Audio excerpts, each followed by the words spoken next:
Tonight, we are continuing the coverage on day 5 of the trial for 2 Shelby County Corrections deputies charged in the death of Gershun Freeman.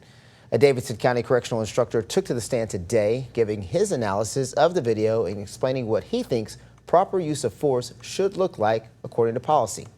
ABC 24 crews were inside that courtroom, bringing you a look into the trial.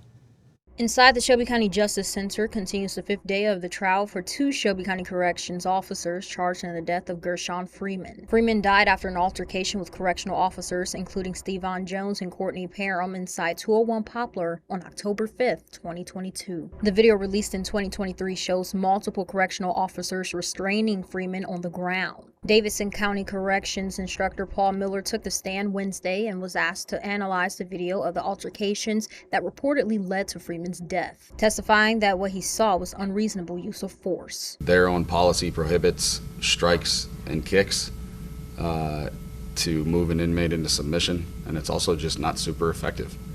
If you were to move down and control the legs with your body or your arms, you'd see a lot more success. Instead, Miller says officers could have used grappling techniques to control Freeman, explaining what typically happens when an inmate is placed on the floor during altercations.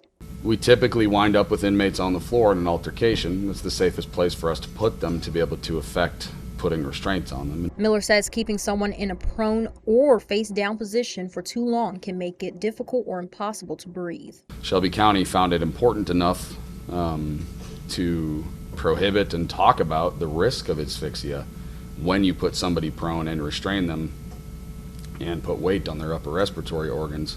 Miller also described other techniques he says correctional officers can use when an inmate is hard to control. The testimony comes as Jones and Parham face second-degree murder and aggravated assault charges in Freeman's death. If someone's being hyper disruptive, crossing the feet at the ankles and pinning the heels up to the butt, bending the leg, is effective. 9 Shelby County Corrections deputies were originally indicted in connection with Freeman's death. Jones and Parham are the first 2 to go to trial. The case against the other deputies are expected to follow in the future. In Memphis, Shakina Davis, ABC 24 News.